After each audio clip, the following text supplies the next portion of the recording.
Why did Ahsoka get so much backlash when she first got revealed? And Rosario Dawson getting backlash as well? Today, we go over all of it. And I totally get confused on Ahsoka action figures. Am I the only one that can't tell the difference? This is a series dedicated to the myth, the canon, the action figures, and the future of Ahsoka Tano.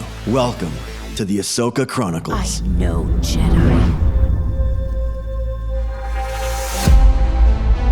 Ahsoka is one of the most beloved Star Wars characters to have been made in the modern era. Yes, even more so than Grogu. Ahsoka is so relatable because she is both flawed and confused, the heroine and the voice of reason all at the same time. She's both the protector and someone who is able to ask for help. She knows when she's wrong, and she knows how to forgive. And most of us can identify with her because of these traits. She is us, and we are her, and we love her for it. But that always wasn't the case. When Ahsoka first appeared in the Clone Wars animated movie, she had a very quippy persona that the fans had a negative reaction to.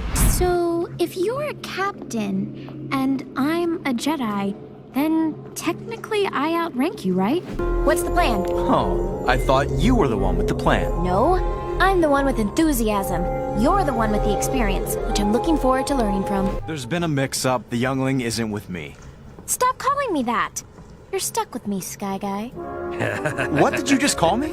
And I have to admit, as soon as I heard someone calling Anakin Skywalker, the most powerful Jedi of all time, Sky Guy, it made me cringe. And I immediately did not like the character of Ahsoka that they were portraying. But really, that was all done intentionally. As Dave Filoni has stated, he and George knew that when they introduced the character of Ahsoka, they knew that she was going to get fan backlash. Because one, they were introducing a new character that was Anakin's Padawan, and that character was never mentioned or shown in the Attack of the Clones movie. And number two, they knew because of the quippy nature of Ahsoka and her teenage immaturity, it would be hard for a mass amount of fans to take a liking to her. But as we have seen in characters like Walter White of Breaking Bad, and more recently with The Mandalorian, great characters don't start out great.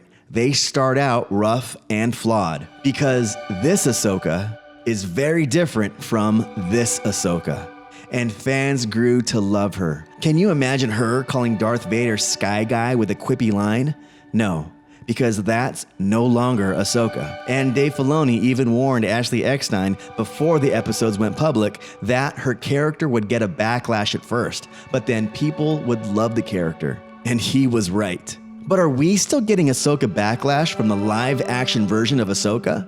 Let's go to her first appearance in The Mandalorian, and even a little before that when leaks announced that Rosario Dawson would be cast as Ahsoka. Most fans loved that choice. Even I did. There was a whole fan campaign for it. But when some fans learned of Rosario Dawson taking the role and that Ashley Eckstein would have no part in either acting in, consulting, or even talking to Rosario about the role, dedicated fans close to Ahsoka were outraged. Personally, I was fine with that choice because I knew that any information that Rosario needed would come from the best source, Dave Filoni, the person who co-created the character with none other than George Lucas. Anytime Dave felt it imperative for Rosario to speak or seek coaching from Ashley, that would have happened. But I do think it was wise to have Rosario watch the episodes, something that Rosario said she did frame by frame, and with that knowledge, she used that to make what she called memories and used that to draw upon for her performance. And she did thank Ashley Eckstein for creating such a great and dynamic character and portrayal of Ahsoka, but ultimately, it's Rosario who's responsible for using whatever techniques she thinks would get the best performance to the role. But I expect more fan backlash coming out of the new Ahsoka series. She's such a beloved character, and people are so protective of her. But I think that since Dave Filoni is at the helm, both in the director's chair and holding the pen that's writing these stories, and that he is the one bridging the world of Ahsoka to Rebels and now to the stories of The Mandalorian, these are all being protected by Dave, and Ahsoka as a character is being protected by Dave. And I think that any fan backlash will be far, far minimal on this new Ahsoka show. You can't please everyone, but for this one, I have high expectations that the majority of fans are going to be super pleased, and it will only catapult Ahsoka into a new stratosphere of fandom. So let me know what your first impressions were about Ahsoka when you met her character for the first time in Clone Wars. Was it like mine, a character you disliked but grew to love? Or do you still dislike her, and why? And what are your thoughts and predictions on fan backlash for the new Ahsoka series? Let us all know down in the comments. I always read and respond to each and every one. So now I need your help. I recently went online to see if I can buy a loose Ahsoka action figure. So what I wanted to get was a loose version of her Clone Wars action figure with Rada the Huttlet, and I found one from a trusted seller on eBay for $29.48. But I just wanted to get it to have that figure and display it. But when I got it, I forgot to put down that I ordered it on my list. Not a huge mistake, right? But then here is where the small drama starts. There are two figures on my list that have Rada the Huttlet in them, and they both look identical. I mean, spot on identical. There's her 2008 Clone Wars number 9 card, and that one has the Clone Trooper card back. But then there's the 2009 red card back, and this is the Clone Wars number 26. So which one is it? I don't know. First I went to eBay to see if the seller had left that into the description, and the answer was no. So I emailed the seller and I asked that very question. So I have to actually wait for that email in real time because I just sent it right now, and not even knowing if I'm gonna get an answer in time for the edit of this video, and even if the seller is gonna be sure that he got it on either the blue or the red card. So we have to do some research. And researching modern figures is actually new for me. So the first website that I usually go to and I trust a lot is the Jedi Temple Archives. And this website has a great database for all Star Wars figures, vintage and modern. So I looked up the 2008 version first, and the correct figure was listed there, number 9, listed as an all-new figure. Came out in Wave 2 of the collection, available in 2008. Yep, knew that. But something that I didn't know, which is kind of cool, is the card back is available with a dark visor or a light blue visor clone trooper in the background. Something to note if I ever want to collect these two variants of this card back. But scrolling through the pictures, I noticed that the red packaging is there as well, so this might be a repack, but no real info.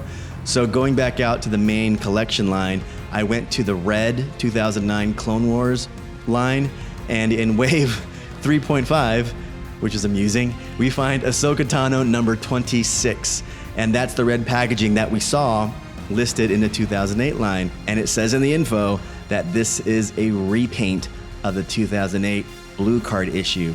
It's super hard to see the differences, and only when you spend like a great deal of time searching through all the small details do you actually see it. And everything is similar on these figures except two very small things. Number one is that the belt buckle, the paint on the 2009 figure is a little bit darker, which in the light is very hard to tell because of the reflections that the buckle takes. And number two, the lip paint on the newer 2009 figure is darker as well. But all the accessories like the saber, the backpack, and the Huttlet, all the same. And besides those small repaints, it's basically the same figure. And to make sure that that was the case and I wasn't being fooled by website photography, I actually ended up buying both of these figures on eBay just to make sure, for research. So here is the 2009 red card back, and here is the 2008 version with the light blue clone card back. And when we place the action figure up to the 2008 version, you can see mostly in the lips that the color darkness doesn't match. And in the 2009 card back, the figure color of the lips and belt matched perfectly. As I was almost done recording this, the seller did get back to me about the figure, and it is indeed from the red 2009 card. So our investigation was correct, and all is balanced in the galaxy. So let's go back and cross these figures off our list, starting with the 2008 carded figure of Ahsoka, and we can list that this is the light blue version, and we got that from eBay for the total price of $34.62. And I don't think I'll be getting the loose version of this anytime soon because they both look the same. I pretty much already have it. But we can mark off the 2009 carded version, and we got that for $48.10. And of course, the loose version that we got for $29.48 with tax and shipping included in that price. So here's what we got today. A little bit of an investigation, but it's funny how Hasbro likes to repack things and resell them. And something that I'm noticing more and more, not only with Hasbro, but with a lot of toy companies. And I don't know why they do that and why they repack the same figure in new package art, but maybe all you guys out there can enlighten a new Padawan collector. But I'll just put these close together side by side with the loose figure in between, and they can both represent. So thanks for joining me on going in the backlash history of Ahsoka Tano. And again, did you like Ahsoka at first? And do you think there's gonna be a backlash when the new Ahsoka series comes out? I already gave you my thoughts, but I really want to hear yours. So let us all know down there in the comments. Down in my descriptions are links for supplies that you may need for your collecting journey. And when you click and buy using my links, it does support the channel, so thank you for that. And also, join me on all my other social media. The links for those are on the homepage of my YouTube channel. And we finally have our own merch store, so head on down to the descriptions to get your hands on some Padawan collector gear. And yes, there's even some Rami and Jaws gear. So if you like this episode, please hit that like button. And also, share it with other Ahsoka fans. That really does help the channel. I am close to 3,000 subscribers, so if you want to enter for the giveaways, make sure you sub to my channel to enter when I announce those. Hit that notification bell so you know when episodes go live. I post videos every Sunday and bonus content on Wednesdays. And thank you for watching the Ahsoka Chronicles, where we explore the myth, the canon, the toys, and the future of Ahsoka Tano. If you're new to the channel, check out the welcome video, or just check out the next episode. And please subscribe if you want to follow the journey. And remember, there is no shame in being a Padawan. I'm no Jedi.